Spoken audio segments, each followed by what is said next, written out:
L'une des ruses du diable que j'ai eu à découvrir en 2025, une ruse qui est orientée vers les couples très ambitieux qui ont des grandes choses à accomplir, c'est qu'il va occuper ces couples-là à se battre et à occuper leur temps à faire des choses sans valeur, sans honneur et sans récompense. Lui, c'est comme ça qu'il procède.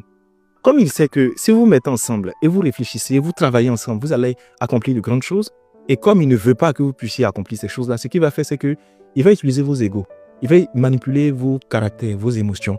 Il va vous manipuler mentalement, vous mettre les idées dans la tête, vous opposer, vous pousser dans des bagarres, mais des bagarres inutiles et très bêtes. Surtout quand vous êtes au tournant où il y a des bonnes nouvelles qui doivent venir ou bien vous devez être concentré dans votre activité. C'est là il y a des palabres sans raison qui vont être suscitées. Donc, tandis que vous êtes en train de vous battre, les vrais challenges restent là. Et personne ne poursuit ces challenges-là. C'est pourquoi je fais cette vidéo pour juste attirer votre attention sur les ruses, afin de pouvoir comprendre le mécanisme qu'il met en place. Alors, ce qu'il va faire, c'est qu'il passe par la personne la plus faible du couple. Et quand je parle de faiblesse, je ne parle pas que de faiblesse financière ou physique. Je parle de faiblesse spirituelle, de faiblesse mentale. Partout où il y a une zone de faiblesse dans la vie d'une personne, c'est une porte qui est ouverte et il cherche à rentrer là-bas.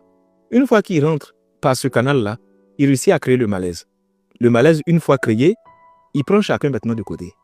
Il va vous monter les uns contre les autres en vous faisant ruminant tout ce qui a été dit, en vous manipulant, en vous donnant des idées. Tu vois, la personne a dit ceci, c'est voilà ce qu'elle pense. Tu n'as pas à la laisser faire, il ne faut pas te laisser faire, elle ne te respecte pas. Voici. Et puis, il te donne un plan bien diabolique, bien établi pour te venger, pour faire du mal à l'autre. Pendant ce temps, ça te ronge. Et quand tu es rongé, tu ne peux plus travailler, tu ne peux plus prier, tu n'es plus concentré.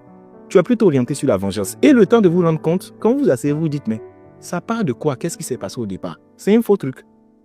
Mais un faux problème que vous aurez pu régler par une seule phrase ou par une seule attitude. En 2026, soyez concentrés. Le diable en veut à tous les couples ambitieux. Les couples qui ont une destinée commune, les couples qui doivent accomplir des grandes choses ensemble, ce sont les couples les plus attaqués. Parce qu'il sait que s'il vous laisse, votre potentiel va se manifester. Il va passer par tous les moyens pour vous manipuler. C'est pourquoi ne permettez pas, dans votre couple, que la personne la plus faible, souvent, soit mise à l'écart. Il faut qu'il y ait quelqu'un qui est plus fort spirituellement pour pouvoir prendre sous son aile l'autre, pouvoir soutenir l'autre. Vous devez vous mettre ensemble. C'est pourquoi la Bible dit que on n'a pas à combattre contre la chair et le sang, mais contre les esprits qui sont derrière. C'est pour dire que souvent on se trompe de bataille.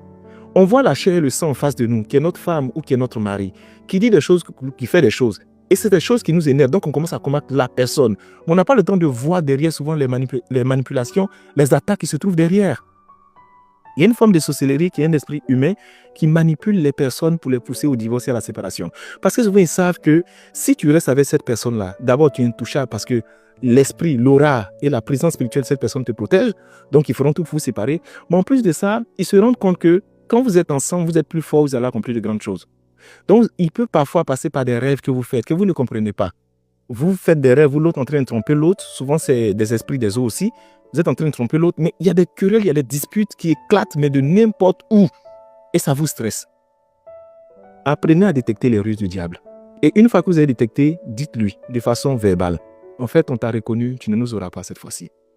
Au lieu d'être l'un contre l'autre, mettez-vous ensemble contre lui. Sachez que une maison où il y a beaucoup de conflits, souvent vous n'êtes pas deux. Il y a un esprit, il y a une force que vous ne voyez pas, qui vous manipule. Donc en 2026, soyez focus sur vos objectifs. Il y a des palabres qui ne servent absolument à rien. Là où votre ego doit être mis de côté, pour le bien-être du couple, ayez le réflexe de mettre votre ego de côté. Vous n'êtes pas fait pour avoir constamment raison.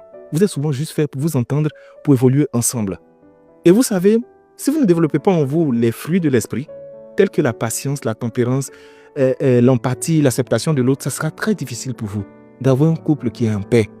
Parce que ce qui va se passer, il y aura des interprétations, il y aura des pensées négatives qui vont monter. Vous ne vous rendez pas compte que souvent vous êtes assis pour commencer à avoir des pensées, mais tellement diaboliques et tellement néfastes sur l'autre. Vous vous dites, mais d'où viennent ces pensées? Ne cherchez pas. Ces pensées sont fabriquées justement, et c'est comme du poison qui est ingurgité petit à petit, déposé dans votre esprit. Et c'est ce qui va vous pousser à réagir d'une certaine manière. C'est pourquoi vous avez l'impression d'exploser, de crier, de réagir d'une certaine manière disproportionnée que l'autre ne comprend pas. Parce que seul vous avez commencé déjà à être travaillé mentalement pour avoir une certaine version de vous. Soyez aux aguets. Soyez aux aguets et soyez vigilants. En 2026, vous devez avoir une vie de prière dans votre couple. Vous devez avoir de l'empathie, de la compréhension. Quand une personne est faible, la personne la plus forte doit la soutenir. Vous devez être soudés. Et quand vous voyez qu'il y a des histoires, des querelles, des bagarres inutiles, ayez de la maturité, de la hauteur d'esprit pour comprendre que c'est dans cette phase-là qu'on doit être le plus soudé. On ne doit pas laisser notre couple être fissuré et donner accès à des puissances des ténèbres. Il y a beaucoup de couples avec de hauts potentiels qui aujourd'hui sont séparés pour des bagarres inutiles. Au lieu de concentrer leurs efforts pour construire des choses, pour éduquer leurs enfants, pour réaliser leurs projets, ils ont utilisé leurs efforts pour se disputer, pour s'insulter comme des gamins et des gamines jusqu'à ce qu'ils se séparent. Et c'est quand ils finissent de se séparer, ils se rendent compte maintenant qu'ils ne rencontrent plus une personne comme l'autre. Mais en plus de ça, on leur dit partout que tu as raté l'opportunité de ta vie de pouvoir construire quelque chose. Parce qu'on a manqué de patience et simplement parce qu'on a été manipulé et on a manqué de vigilance. Donc c'est l'une des ruses du diable. Vous occupez à vous battre sur des choses inutiles et sans valeur pour vous empêcher de travailler sur des choses qui vous permettront d'avancer. Détectez-le, humiliez-le et chassez-le loin de votre maison.